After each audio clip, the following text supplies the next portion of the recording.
This is On the Market, a Bigger Pockets podcast presented by Fundrise.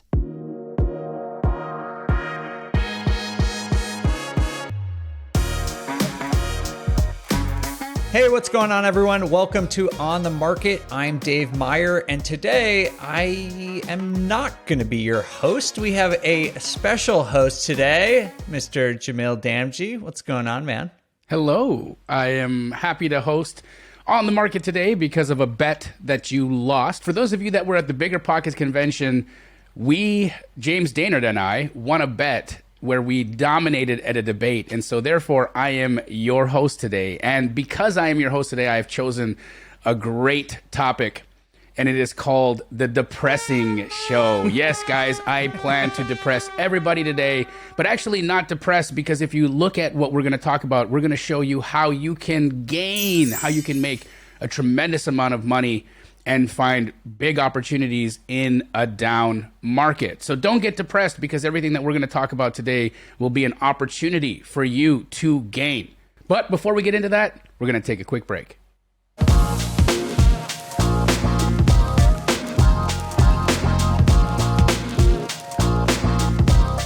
Hey everybody, welcome back.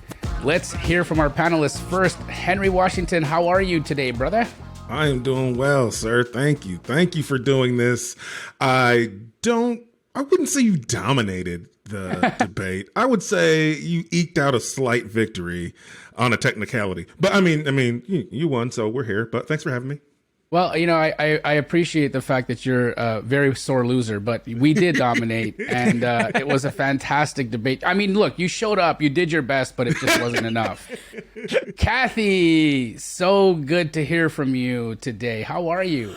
Oh, well, I think we should have another live debate on the market at some point so that we can redeem ourselves. Well, you know, redemption is always good, but it's not for you today. The only person that I actually have a tremendous amount of respect for on the panel today is Mr. James Daynard, because he was my partner and helped us win. How are you, James? I'm doing good. I'm still living off the we did dominate them, didn't we? Did we get a standing ovation, if I remember right? We absolutely got a standing ovation. In fact, it's because you were leaving. Wow. I remember there was some cheating, some guessing. Hey, me and Jamil just have good synergy. It just is what it is. But I happily accept Kathy's challenge for another live debate on the market. I'm with it. But you know what? They can't have round two for another 12 months, because you can't just you don't just get another at bat. You've got to earn the at bat. And so for now, we're going to hold on to that belt. Dave Meyer, how does it feel to be demoted? Honestly, I'm terrified right now, because you're going to find out how easy my job is. The ruse is up. Well, Dave, I'm sure that the entire audience is going to be looking forward to you taking control of On the Market again. Everybody loves you, myself included. But today's topic is really important, because this is a down market, guys. We are seeing the market completely shift. Interest rates and the Fed have engineered one of, I would say, the fastest slowdowns that I've ever seen in the real estate market. It was the dramatic halt. And for anybody investing in real estate right now, there has to be an opportunity. I'll tell you guys a little story. Back in 2010, I re-entered the real estate market after losing millions of dollars in the financial crisis of 2008. And I built a fortune in that down market. In fact, most millionaires will tell you that you will find the best opportunities in down markets. So what are they talking about? What strategies can we implement? What things can we do right now to put ourselves in a position to win when the market is cooled off? Because, as you might know, when people are zigging, the rich zag. Wouldn't you all agree? I 100% agree. This is my favorite time. Yeah, absolutely. It's my favorite time too. So let's share with the audience some of the strategies that we can put into practice right now while the market is down. And I have 5 specific ones that I have been personally using to generate opportunity for me. And I will share those 5. And I would love if each of you would speak to your experience with one or some of these strategies, so that we can share with the audience how they can participate when the market has cooled off. The first strategy is buying deeper. The second strategy is getting creative. The third is finding new ways to hold property. The fourth is going after foreclosures because they are up. And the fifth is short sales. Guys, do you find any resemblance to what happened in 2008? I know we have to be careful because we have a completely different market than 2008, but some of these things came back up. What are your thoughts, Henry? Yeah, no, I totally agree with you. There is tons of opportunity out there. I'm seeing more opportunity on the purchase side than I ever have before. And you're right. Foreclosures, short sales, those are all, you know what? A lot of people don't know this. I bought my first property to live in back in 2007. And so I paid a pretty decent price, and then everything went crashing, and I was in a tough financial spot. I had to short sale my property. So I know on the not so fun side what that's like, but there is absolutely opportunity out there. And I think we're 100% looking at more of those strategies. And I think the catch, or what a lot of people are going to have to figure out, is yes, the opportunity is there, but how do you find the money or the funding to buy those opportunities? And I think that's getting a little trickier, but not impossible and not hard. And I'd love to be able to expand on places where people can, you have to, it's a double-edged sword, right? Opportunities are there, find the financing, and then if you can hold through the downturn, then you make yourself a substantial amount of money as things come back up. So what Henry is talking about is buying deep. When the market starts to slow down, sellers still need to sell, and real motivation is going to move people. Now, because there's so little money in the market right now, so few people are actually taking action, and people are fearful to enter the market. A lot of the retail buyers are standing on the sidelines just waiting for things to cool off. They're trying to see, are interest rates going to come down? Are prices going to come down? Do we have more of an opportunity? When will the bottom actually hit? So buying deep is actually right now one of the biggest opportunities that we have, but you have to look at it from the point of view of how deep do you buy, right? That's a big question, because what if you don't buy deep enough? What if the market depreciates even further? Kathy, James, Dave, what do you guys think about buying deep? And I know, Kathy, for you specifically, you are an expert at raising capital. You, just like Henry had described, where do you find the money? If there's anybody on this panel that I think has a real insight into where the money is hiding, It's hiding in Malibu. There's a lot of money out there. There's still a lot of money out there. Lenders are getting more cautious, but that's mainly because, and this is way off topic, and we'll do another show on it, but it's because there is a belief that mortgages will come back down. And so it's not a great time for lenders to be lending. So it's a little bit harder to get money right now from a traditional place, although it's still out there. Again, another topic for another show. I've got a great guest for that. But at times like this is where doing partnerships, JVs, syndicating, working with people who don't know what to do with their money.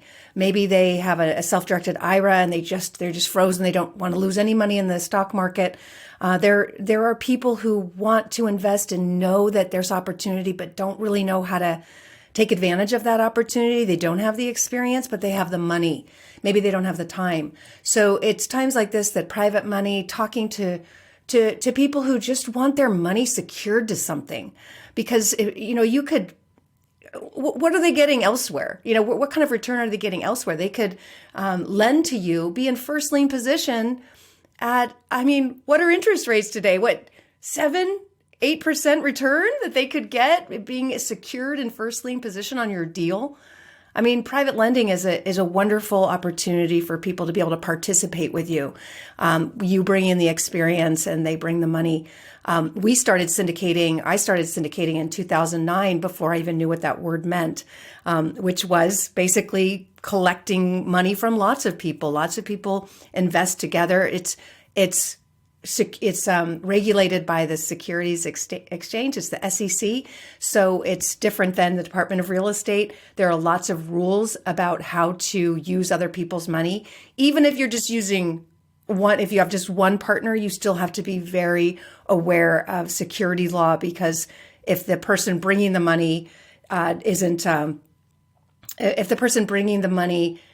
doing any work, then it's considered a security. So you need to know the laws and regulations. There's lots of ways to learn that. We could do a show on it sometime.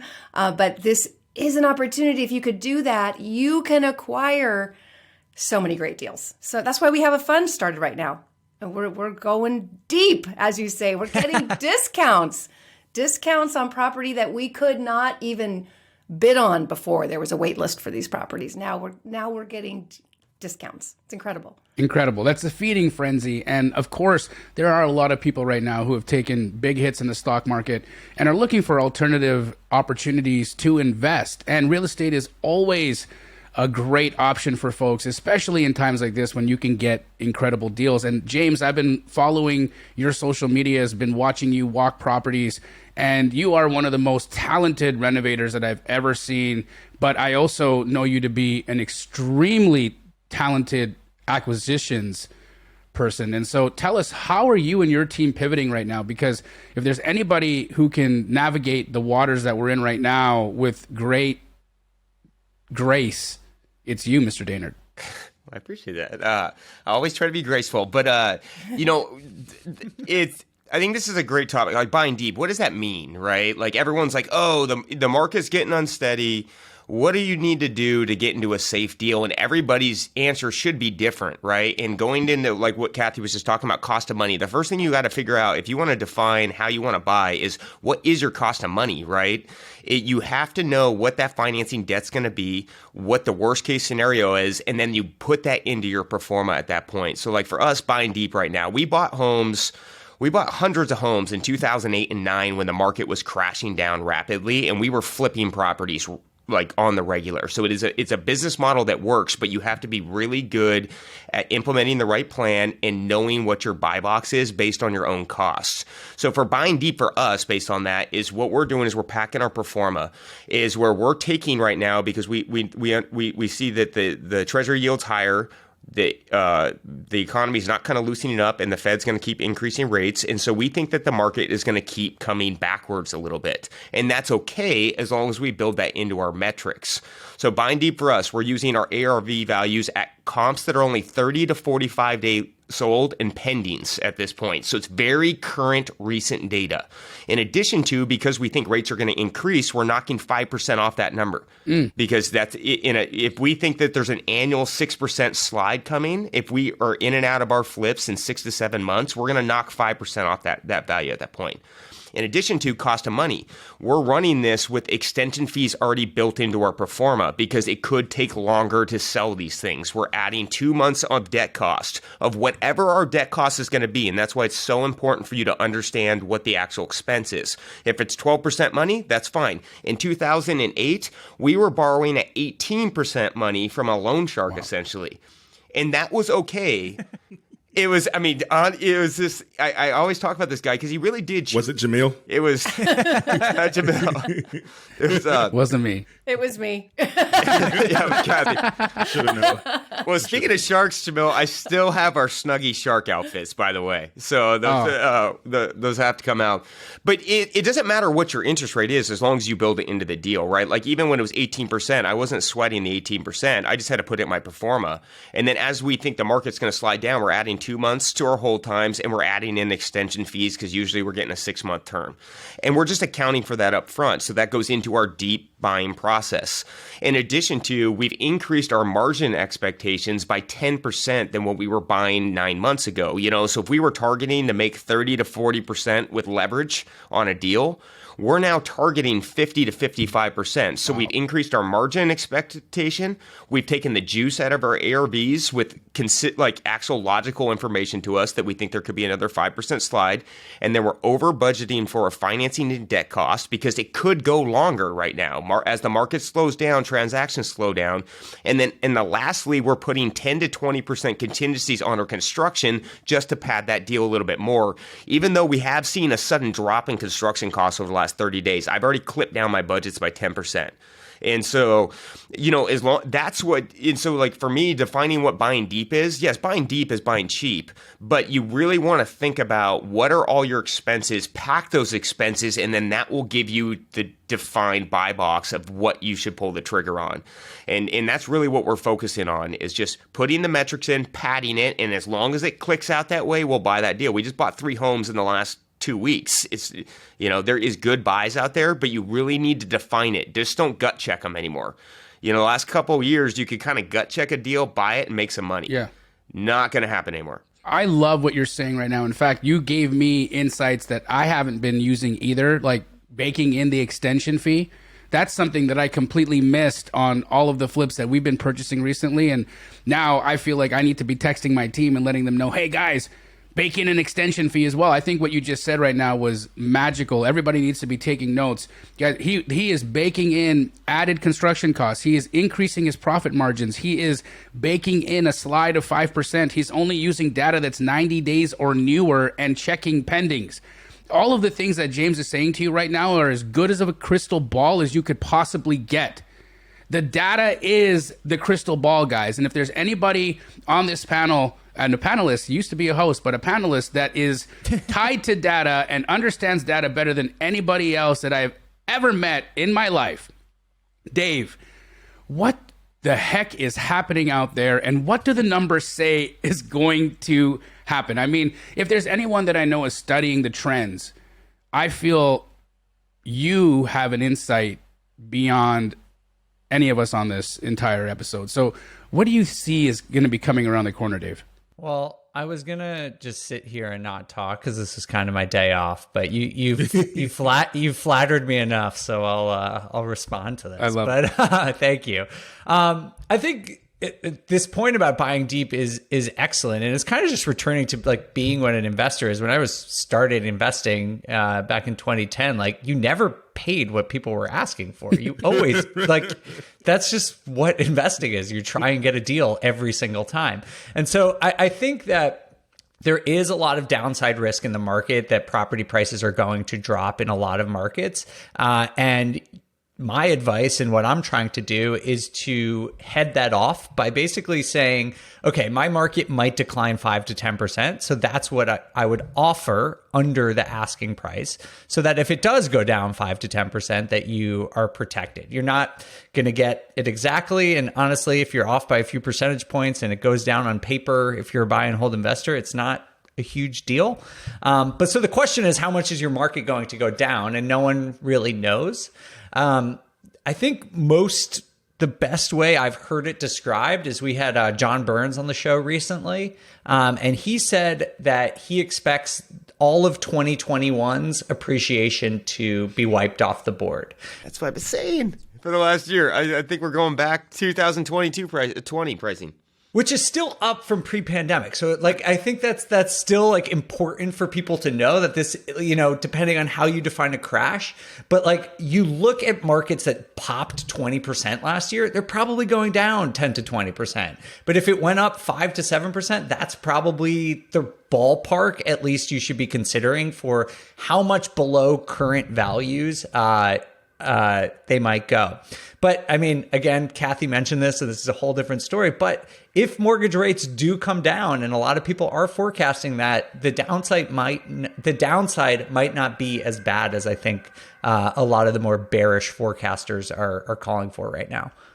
So that's really great news, because that means that if you essentially, just for back of the napkin math, if we erase the insane appreciation that happened for that little short period of time, if we take that off the table and we get back to fundamentals of underwriting and really get out there and use the negotiation techniques and leverage what's happening in the market right now, if things don't turn out as bad as we might think they might get, we'll be actually doing really well. And so, guys, there's an opportunity here for you to continue to participate by by being hopeful and knowing that the market could rebound or could come back to a normality here sooner than later. But even if it doesn't, and we lose the gains of 2022, there's still a massive opportunity for you to take advantage of motivation. Guys, when people need to sell, they need to sell. I'm in a deal right now where an appraised value on a property was $1.7 million, and I'm under contract at $1 million. The seller needs to sell. There's nothing that they can do. I'm the only person that's willing to come in and take the deal. And so this is the opportunity that I get to take advantage of. And I'm seeing this day after day after day. Guys, the next strategy that I want to dive into is being more creative. When we find ourselves in situations like the market now, where rates are 7, maybe even 8%, we want to take advantage of the cheap money that trailed into this market. And again, there are so many people that have motivation that are ready to trade their property and have incredible financing attached. So for those of you that are not familiar with creative financing or subject to, that's when we are leveraging existing financing, where we are having a seller provide us their existing financing on a property, and we take over that property or control of that property with the existing financing in place. Now, if we look at the rates that trailed into the current market, we had rates at 2%, 3%. So there's thousands of homes out there right now that have incredible financing attached to it, and we can leverage that financing as an asset. Henry, are you taking advantage of any creative solutions right now? Are you buying any properties subject to, and how can people participate with that strategy? Yeah, man, creative finance is super fun. I've actually been spending a lot of time educating and re-educating myself on different creative financing strategies, just to have that additional tool in my tool belt to not only use it to make money, but you use it to provide your sellers another solution to their problem. You're right. People still need to sell. And the problem or the opportunity is that there's less people that are willing to buy these deals that need to sell. Right. And there's less real estate agents who are willing to take on tough listings because it's harder to sell properties right now. And so if they're going to spend their time, they want to spend their time on the deals that they feel like are going to be easier to get over the finish line. So that creates this opportunity. Yes, we're absolutely looking at creative finance. I am looking at any deals that I am offering on. I'm also looking at what would the terms be on an owner finance, right? And offering an owner finance solution as well, because if that deal needs to sell, I can typically pay a little more on an owner finance, and it creates this win-win situation because I don't have to go get expensive money from a bank or a hard money lender. Also, we are taking a look at deals that we looked at 3, 4, 5 months ago, specifically commercial deals that we've looked at 3, 4, 5 months ago. And maybe the numbers didn't work. Maybe the seller wasn't quite ready to work a deal yet. And what we've done is we're looking at who's got the debt on these deals. We're calling those banks and asking them, are you good with us assuming the loan, on taking on the loan with the current debt in place? And then what would you need from us to bring to the table additionally for us to do that? And we're reworking the numbers on deals that have still been sitting there. And the sellers are now a little more desperate, a little more willing to negotiate. And now we can work a deal because we're taking over a loan at a lower interest rate. We're getting the deal done or sold. And we know there's some motivation because these are things we looked at several months ago. So that's two of the strategies we're using to look at creative financing. Guys, to highlight something here that Henry just said, a lot of people have this irrational fear of the due on sale clause being evoked when somebody takes over a subject to property. And Henry is running in front of that situation, guys, by calling the institution and getting permission. You understand that you will never get what you don't ask for. And there are lots of institutions out there who do not want to lose the loans. If it can be a performing note, and if they can find somebody to come in and take control of the property and do better with the asset than the current seller, they would love to have that person. Now, that might mean that you have to requalify or add additional security or something for that institution in order for them to allow that assumption to take place.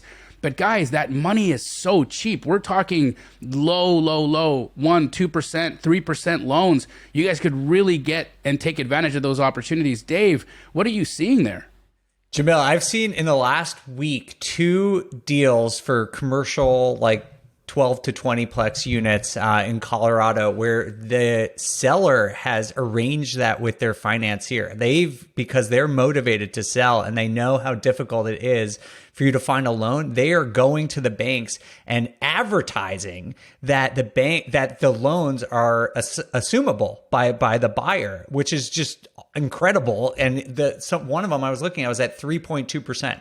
So they're going and doing the work for you right now because they know how hard it is, and they're offering these incredible financing deals this is just unheard of over the last couple of years. So people would actually be crazy not to take advantage of this, right? I mean, when would you ever be able to?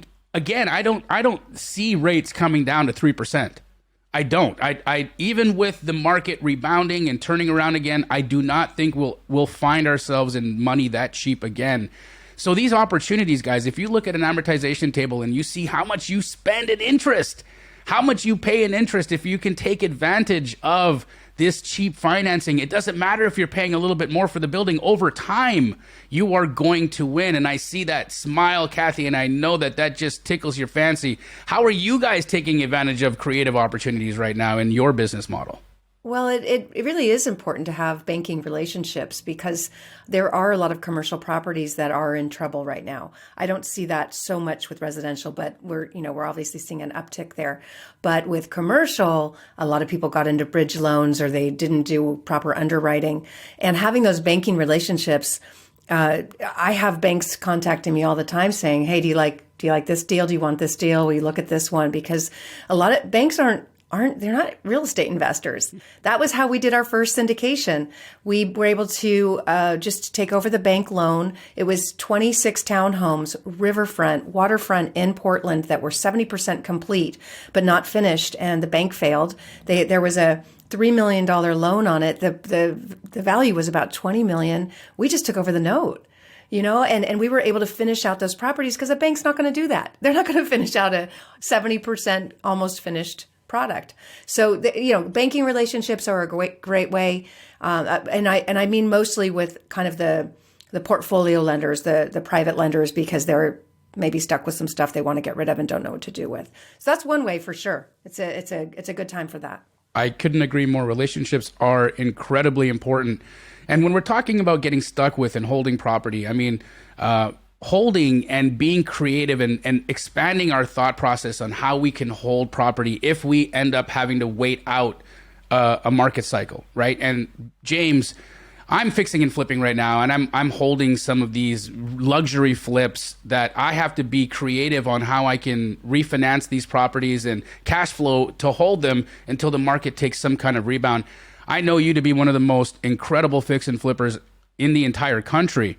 How are you holding property that you got stuck with? And are there any creative solutions like possibly corporate rentals or nursing homes or sober living? Are there any things that you are doing to hold property more creatively to generate increased cash flow for some of the stuff that you might get stuck with? A lot of people aren't going to like what I'm going to say, but it's a lot of time. I'm a firm believer if I bought that inventory to sell it, it's getting sold. And I'm not afraid to lose money if I need to lose money, because one thing I don't like to do is force an investment into something that it's not supposed to be in. I would rather take a clip. I just lost $300,000 on a house, and it wasn't because it was just the deal went sideways. It just went wrong on all avenues. And breaking even in a good market would have been okay. And that happens as if you buy a lot of property, you're going to get clipped on, a minimum 1 out of 10 properties. That's just the way it goes. You can't hit every stock. You can't hit every investment. There is no magic crystal ball where you're 100% accurate, right? So there is going to be those times you get clipped. So for me, a lot of times I'm looking at how much am I going to bleed on it, or how much can I break even on it? Is there the equity position? I'm looking at the core metrics. I'm okay to keep some properties and take a little bit of a hit every month and ride out a bad market. And I can look at doing things like short-term rentals. We can do corporate housing. We can just do a straight traditional rental, or we can add a kitchen in the basement and maybe just add a couple more units in the building to kind of subsidize down the cost. But majority of the time when we're doing luxury stuff, it's not going to pencil well. I'm going to have to put that up at a high-end Airbnb. Like if we had two flips that we're listing that are going to be $4 and $4.5 million in the next 60 days. Okay, those are expensive properties. We're into them for $2 million. My debt cost on that's going to be $15,000 to $16,000 a month on a traditional rate if I refinance that deal in. That's not healthy. That is not good to do. I would rather sell that money, get the cash back out, and I could rent those out probably for $4,000 to $5,000 a week, no problem. Actually, more than that. I could probably get $7,000 to $8,000 a week for these properties. But that's not what I'm doing. And if there's a vacancy, and if we're going into a recession, people are spending less disposable income. Those pricing could come down. And at the end of the day, I have a substantial amount of cash in each one of these deals, $700,000 to $800,000, sometimes $1 million. I would rather get $400,000 back and lose the 4 and go buy a smart investment with a big kicker down the road. That's just short-term pain, long-term game. If I got to take the clip, I want to get my cash back and then go buy something better, because the buys out there now are unbelievable. We are ripping deals right now. Large multis, small multis, single family development sites. We are getting really good buys. So I'd rather just take the loss now and reload and keep to my same basic principles. I don't like to force a plan. And if it needs to be sold, it needs to be sold. And I know that's a hard thing for a lot of people to hear, because on these luxury flips, when the market compresses 15%, it hurts. No matter what you do, it's going to hurt. 100%. And so I'd rather just take one in the teeth and move on to the next one. Well, I mean, James, you are that is very astute, and I agree with you. There's going to be some deals that we're going to have to just lose money and write a check on. And forcing a business model that's not your core competency is also problematic, right? Because you take your eyes off of what you do to generate capital. When you do that, when you pivot and you do other things, you take your focus away. But I still believe that there's a way that we can at least not lose the entire bank. We don't all have your jawline, so we can't all take it on the chin. Henry, what would you do creatively to hold any of the stuff that you get stuck with? I run a much smaller operation than James, right? And so that means I need to manage my risk a little differently. Partially, I do that by I'm not in $1 million flips because my market doesn't have a ton of them, right? I'm in a whole different area of the country. And B, my margins are they're slimmer. And so what I am doing when I need to pivot is I am planning in my underwriting for buying it at a price point that I know I can cash flow as a long-term rental if I have to pivot. So my strategy typically, and still is, I market heavily direct to seller. I buy everything that's a deal. I sell the singles. I keep the multis. But I am also a believer in, you take what the defense gives you. And in 2020 and 2021, 2022, the market was saying, hey, you can take a lot of your cash flow in the form of a sale right now and then reinvest that money into better cash flowing assets. And now the market's telling you, hey, it makes a lot of sense to buy some of these properties that you're getting great deals on and just sit on them and hold them. And so now when I'm making offers on my single families, I'm writing in to my underwriting. In other words, I'm not going to offer at a price point that's only going to work if I flip it. I'm offering at a price point that's going to cash flow very well and will make me a good amount of money if I sell it, so that when and if I have to pivot, I'm totally okay with it because the numbers say I'm going to cash flow well. So it's just a matter of understanding like where your properties are, what they're going to be able to rent for, and then what you're going to have to put into it. And I won't buy a property that doesn't have one exit strategy right now. Smart. And that takes a substantial, amount of confidence and level of sophistication to pivot exit strategies. But guys, what Henry's saying is really important, right? Look at every deal before you get into it and see what are the different exit strategies that I could put into place here if things go wrong. And Kathy, I seen you do that at a project in Park City. Tell us a little bit about what happened there. Well, first I wanted to make a comment on what James was saying, because I see a lot of the comments that people make and people do DM me and tell me that they're really struggling with trying to sell a property. And I think knowing that you can take a loss on one property, but take all the knowledge you learned and go make more money on the next is really what makes you a professional investor. You just have to be able to cut the ties and walk away if it's not going to work. So I think that's just really, really important advice. I know there's a lot of pain out there. Like, I know that we hear talk about how exciting it is to be investing right now because there's deals out there, but it is not good if you're trying to sell. This is a hard time to sell. And you're just going to have to either find a creative way to hold and wait, or you're just going to have to take a cut in most cases. So, I know there's pain out there, and I just wanted to address that and let you know you're not alone. This is part of it's just part of being an investor. You're going to be the one who gets the great deal on the next deal if you have to take a loss this time around. So with Discovery, with our properties in Park City, I'm actually going there this weekend. We've had to pivot in so many ways because this is 20, well, it was 100 homes that we're building and selling. We're down to 20. And the 20 are the ones we were supposed to make all the profit on, right? So this is a painful time to be a builder because all your costs are usually up front, all the infrastructure, the roads, the utilities, and you make your money at the end. And if you don't time it well, it stinks. It means you might have just spent the last 5 years not making money, when the profit's supposed to be there. So we're just working to hold, to just not build spec homes. There's banks don't even want to build spec anymore. So we're just holding tight.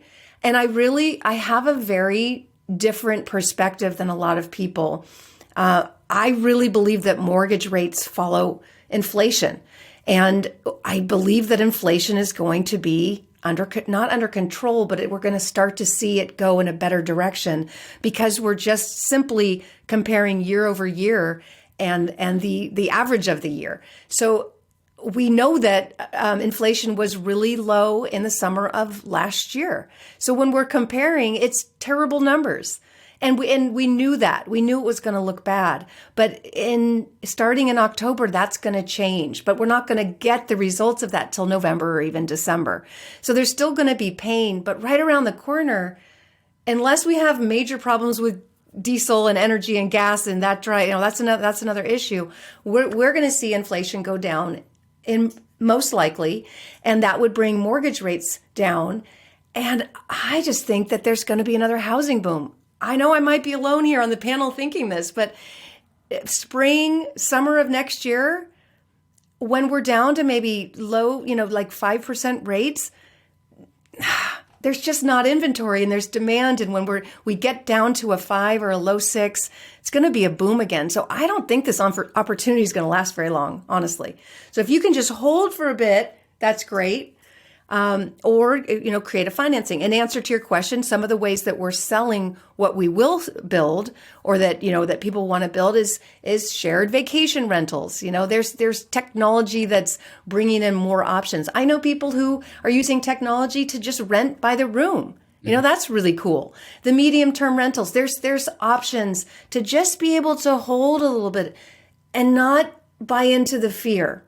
I love that. That's my No, it's a great perspective, Kathy. And I think anytime that we allow ourselves to succumb to fear, the result is just more fear. So I think your perspective is astute. I think it's really good for everybody listening. You've got to be able to take the pain, right? And you spoke about pain. And I want to take these last two topics and kind of put them together because they address the pain, right? And Dave, I'm looking at foreclosures, I'm looking at short sales, and I'm seeing that there is definitely increases in both of those.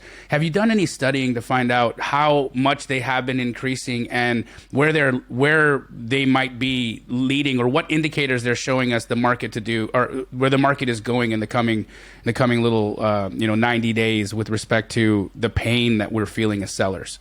Yeah, so it does. You will see a lot of dramatic headlines about foreclosures right now because they're going up on a relative basis at a very high rate. So you might see, hey, foreclosures went up 200% since last year. And that is true, but it's going from like 1 to 3. the relative amount of foreclosures compared to even a normal year, not even 2008, even to 2018, is still relatively low. And we actually had Rick Sharg on the show recently, who was explaining to us that a lot of the foreclosures we're seeing now are actually people who were just defaulting back in 2018. And they just got into the forbearance program. They sort of caught a break with COVID, were able to defer their foreclosure for several years. But I do think it will tick up. You know, a lot of what Kathy was saying about rates going down, that theory that rates are going to go down is predicated on a recession, right? Because bond yield, if there's a recession, bond yields will go down.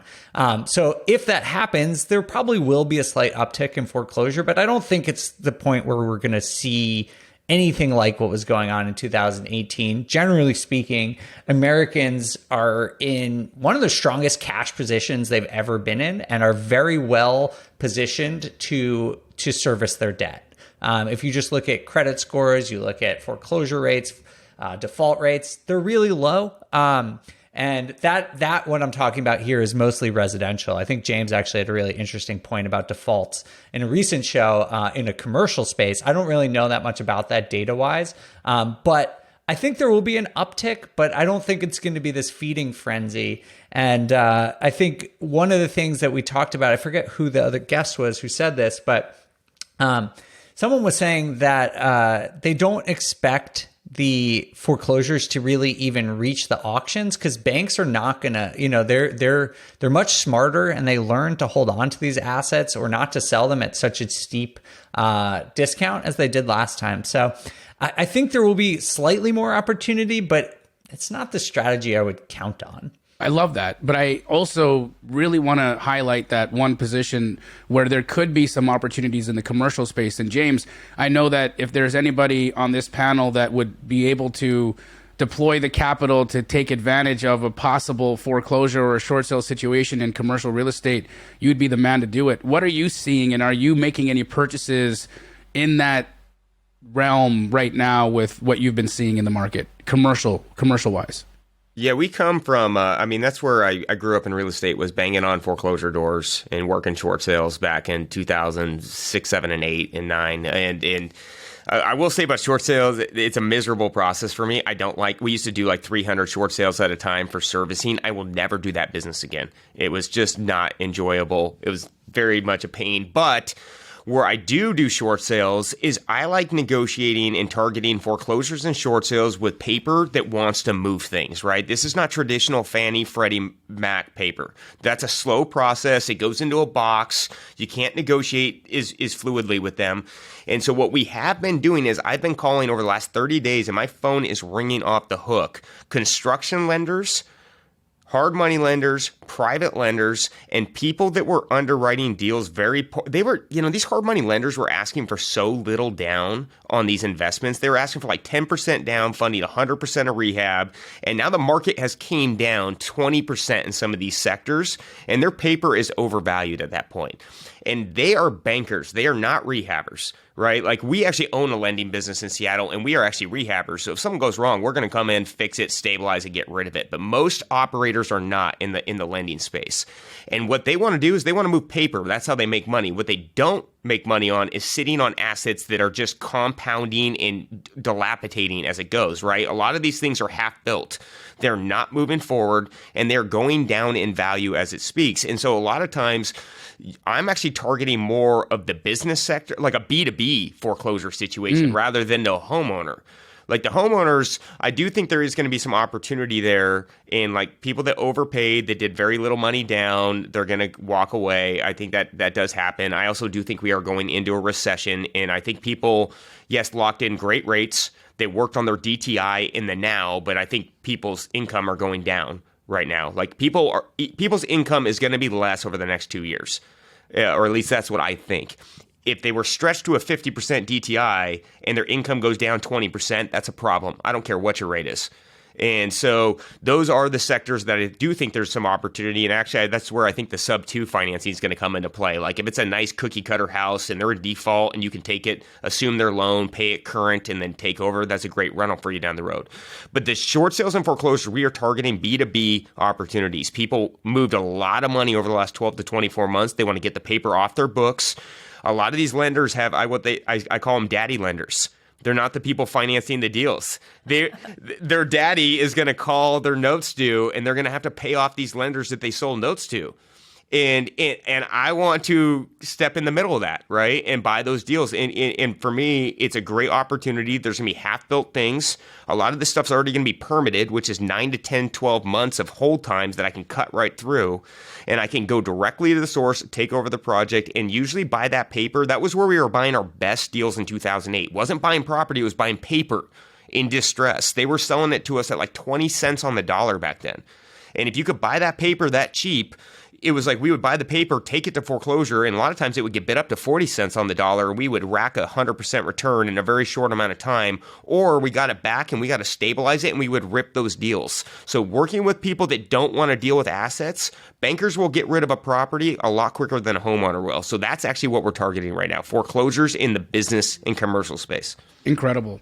Guys, I brought to the table 5 ways that I believe we can all benefit or at least pivot in this down market. But, just listening to you guys talk for the last 40 minutes, I can tell that I'm definitely not the smartest guy in the room. So I'd love to turn it over to you guys and ask where you are personally making changes. Henry, I know that, you've got a lot of great opportunities for you up there in Northwest Arkansas. What do you got going on? Yeah, I think a great thing for people to be doing in this down market is working your network hard, right? Shooters shoot, right? Investors invest. It doesn't matter the market, they find opportunity. So there are people that are buying. We're all actively buying. There are investors in every single market right now that are actively buying.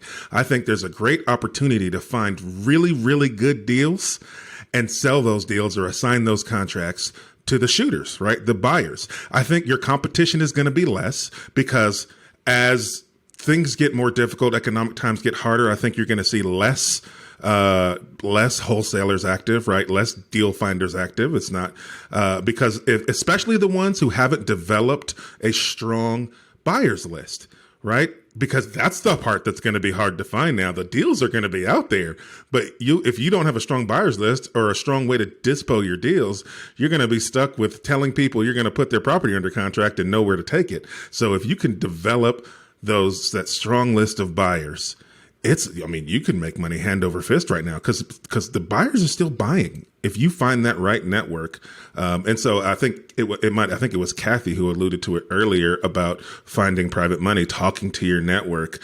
Find the people who are still investing, regardless of what's happening. Let them know, I've got deals coming for you.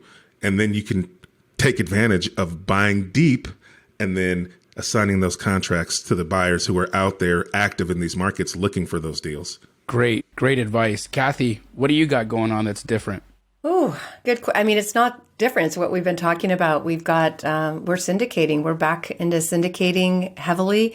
And that means, again, raising money to raise cash to go be a cash buyer without competition and not having to pay, high interest rates to a bank. I'd rather just give that to an investor and part of the profits. So we've got a $20 million single family rental fund. It's actually 1 to 4 units. And we're doing exactly what James just said, finding builders who couldn't complete.